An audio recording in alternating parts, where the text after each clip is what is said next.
Bonjour, merci de nous rejoindre dans la quotidienne des marchés du FX du jeudi 1er août 2013.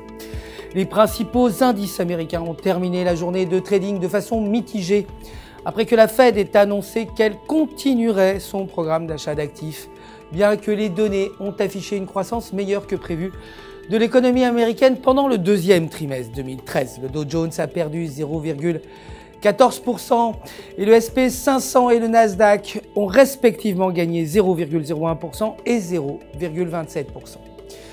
Le dollar américain s'est renforcé par rapport aux principales devises, à l'exception de l'euro, alors que la variation des emplois non agricoles s'est établie meilleure que prévu à 200 cas contre 179 cas. Aujourd'hui, les demandes d'allocation chômage sont attendues à 346 cas contre 343 cas et le PMI manufacturier à 52,1 contre 50,9 précédemment.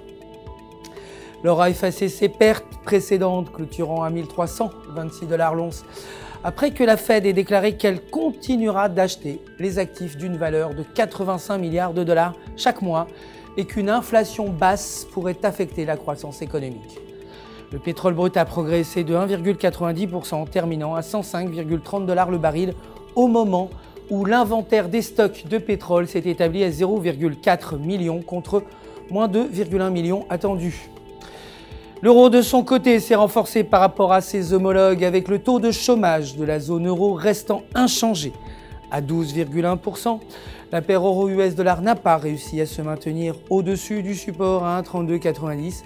Le prochain support se situe à 1,3240. Croisé en dessous de ce niveau pourrait mener la paire à 1,3180. Aujourd'hui, le taux d'intérêt directeur est attendu inchangé à 0,50%. La livre sterling, pour sa part, s'est dépréciée face au dollar américain hier, atteignant son taux le plus bas depuis le 17 juillet avec un dollar qui dirige le mouvement de la paire. La livre a atteint le support à 1,5155. Si la paire brise en dessous de ce niveau, elle continuera à descendre vers 1,5080, voire même à 1,5005. Aujourd'hui, le PMI manufacturier est attendu à 52,8 contre 52,5 et le taux d'intérêt inchangé à 0,50%.